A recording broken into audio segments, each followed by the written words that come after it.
जय भीम. मित्रांनो, मी भीमसूर्य नाटककार गौतम गायकवाड बऱ्याच दिवसानंतर एका नवीन अशा आणि महत्त्वाच्या माहिती घेऊन आपल्यासमोर मी आलेलो आहे.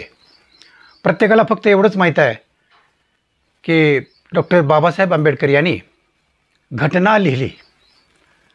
पण ते घटना लिहित असताना लक्षात घ्या काय म्हणतो मी, 2 वर्ष 11 महिने 18 दिवस हा काळ त्यांना घटना लिहिण्यासाठी गेलेला आहे.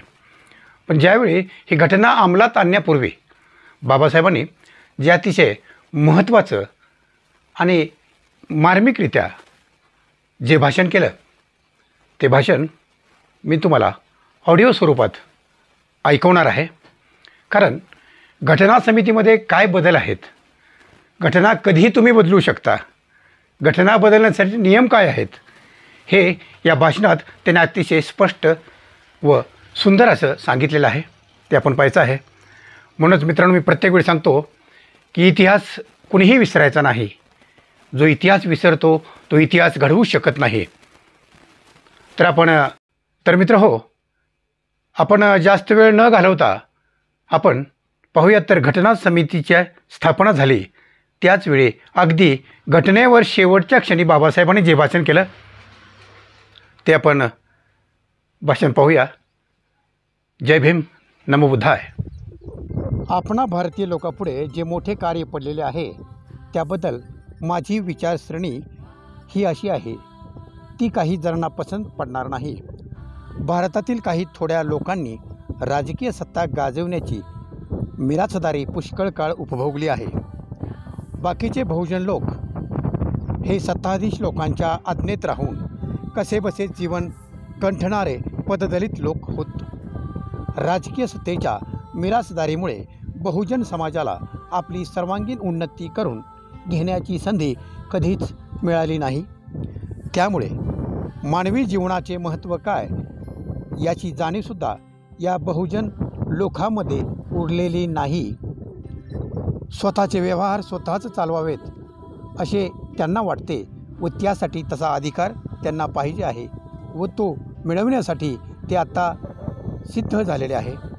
बहुजन लोकांचा स्वाभिमान आता जागा झालेला आहे. त्यांच्यात स्वयंसिद्धपणाची जी ज्योत पेटलेली आहे तिचे रूपांतर वर्ग कहलात अगर वर्ग युद्धात होऊ देता कामा नये. तसे होऊ दिले तर बेकीचे पीक अमाप पिकेल. अशी स्थिती ज्या दिवशी उत्पन्न होईल तो देशाचा घातवार ठरेल. म्हणून लोकशाही, सत्ता संपत्ती व तत्त्वे पाळण्यात आली पाहिजेत. स्वातंत्र्य ही आनंददायक चीज आहे यात शंका नाही. परंतु या स्वातंत्र्याने आपणावर मोठ्या जबाबदाऱ्या टाकलेल्या आहेत हे आपण विसरता कामा नये. आतापासून पुढील काळात जर काही चुका झाल्या तर त्यांनी जबाबदारी आपणाला दुसऱ्यावर टाकता येणार नाही, तर ती आपण स्वतःच स्वीकारली पाहिजे. लोकांच्यासाठी चालवलेले राज्य स्वीकारण्यात ते तयार आहेत. लोकांनी चालवलेले आणि लोकांसाठी चालवलेले राज्य या तत्त्वाची मूर्ती आपण ज्या घटना मंदिरात प्रस्थापित केलेली आहे ते घटना मंदिर आपणास जर पवित्र वातावरणात सुरक्षित ठेवायचे असेल तर आपल्या पुढील मार्गात कोणत्या अनिष्ट गोष्टींची धोंड पडू राहिलेली आहे हे समजावून घेण्यास आपण वेळ घालवता कामा नये. लोकांनी चालवलेल्या राज्यापेक्षा लोकांसाठी चालवलेले राज्य चांगले अशी जनतेत जागृती व्हायला हवी. ही गोष्ट आपल्या मार्गातून दूर करण्यास आपण काडीचाही कसूर करता कामा नये. देशसेवा करण्याचा हा एकुलता एक मार्ग आहे. याशिवाय दुसरा मार्ग मला दिसत नाही. भारताच्या घटनेचा मी शिल्पकार आहे. मी जी घटना तयार केली ती पाली भाषेच्या उपस्थितीची योजना करून ठेवलेली आहे. ही एक गोष्ट. दुसरी गोष्ट म्हणजे राष्ट्राध्यक्षांच्या राजवाड्यावर गौतम बुद्धाच्या शिकवणीतील पहिले चरण धम्मचक्र प्रवर्तनाचे घातलेले असून ते मी ब्रह्मदेशाचे अध्यक्ष डॉक्टर G.P. माबासेकर यांच्या दृष्टीपत्तीस आणलेले आहे. हे पाहून त्यांनाही मोठे आश्चर्य वाटले.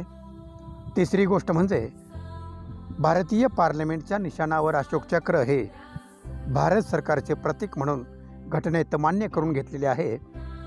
हे सर्व करताना मला हिंदू मुसलमान, ख्रिश्चन व पार्लमेंटच्या इतर सभासदांचा विशेष विरोध झाला नाही. इतके स्पष्ट नि मुद्देसूद विवेचन मी पार्लमेंटमध्ये केलेले आहे.